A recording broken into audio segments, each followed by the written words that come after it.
Welcome to AdventureSphere. This channel is dedicated to missing people who are associated with a still missing vehicle. We ask you to consider subscribing, watch our content, ring the notification bell to learn when we upload new information, and share our videos to help spread awareness, which will help us locate the people who've lost their voice. The National Suicide Prevention Lifeline can be reached by dialing 988 or 1-800-273-8255. Calls are free and confidential.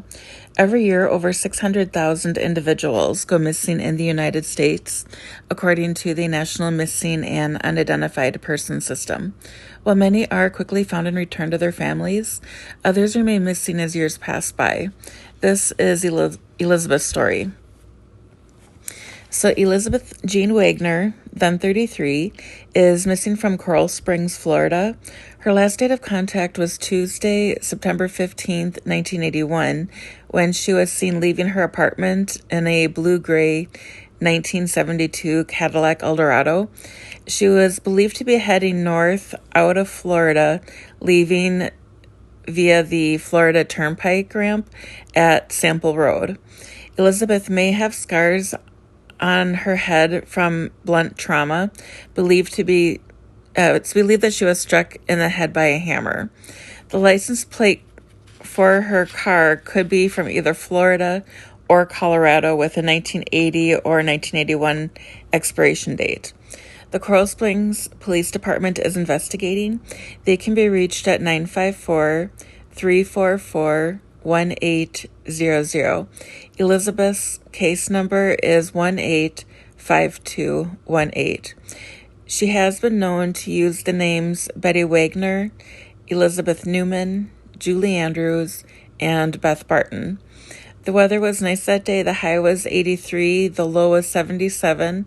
The sunrise was at 7:07 a.m. and it set at 7:26 p.m. I do have some questions if any of her friends or family see this and they might be able to shed some light on her case. It might help us find her and bring her home sooner. So I'm wondering what her home address was and places she liked to frequent. Did she attend school at the time of her disappearance? Did she put in any time off requests in at work or perhaps her resignation? If she was heading out of Florida, there isn't a holiday right around there, and it was the middle of the week. So I'm thinking she might have resigned from her position if she did work outside the home. Does she prefer to go out or stay home? Is she an early bird or a night owl? Did she give any possessions away in the month or two before she disappeared? So we know she's going to drive on a main road. Does she feel comfortable driving at night? Did she put any calls into AAA, her mechanic, or car insurance provider within a day or two of going missing? Was there any items that she always carried with her? Probably not a water bottle, but like what did her purse look like? Did she have pepper spray or any self-defense items with her? Stuff like that we might be able to pin to her if we can find anything. And then, is she conditioned to driving long distances? I don't know if she was just visiting somebody in Florida or if she actually was planning to live there. She was 33, probably a little bit young to snowbird, but where was she? What was her destination when she was leaving Florida? Was she going back to Colorado, perhaps another state, to see some other friends or family members? But if she's not accustomed to driving over 3 hours at a time, she may have thought she had the energy to drive, but the rocking of the lull of the freeway when you're driving, it might have been enough to kind of knock her out if she was tired when she originally left home. And then, what was the place of her last verified financial transaction? We're looking for something that was either paid for by a check that she would have signed her name on, or a credit or a debit card. That would probably be the best since we didn't have cell phones available for us to use in 1981.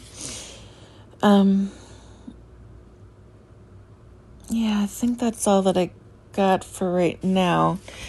I was a little bit nervous about seeing that she was hit in the head by a hammer. Did it cause her any permanent brain damage or injuries that might have affected her driving as well? And was it recent, like within a year or so? Depending on where she was hit in the head, it might affect her vision. And then if she was put on any antidepressants or a muscle relaxer for it, she might not have had the stamina to stay awake on them while her brain was healing. So we are working on securing sonar and other equipment needed to physically search for the people featured on our channel, including Elisabeth. Currently, there are over 400 cases featured on our channel, and more cases are continually being added. Their families are waiting for their family member to be found. We ask you to consider donating through one of the links in the description box. It's not mandatory, but because of your generosity, we'll be able to provide some closure to their family and area governments free of charge. When you donate to AdventureSphere, you ensure that volunteers can continue to help locate those who've lost their voice. Thank you for whatever support you can give. If you'd like to help Elisabeth's family find her, please subscribe, give the video a thumbs up, and ring the notification bell to receive progress reports. There's just a couple seconds left here of the video. I'm going to let it play out. Thanks for watching. Stay safe, and remember that we love you.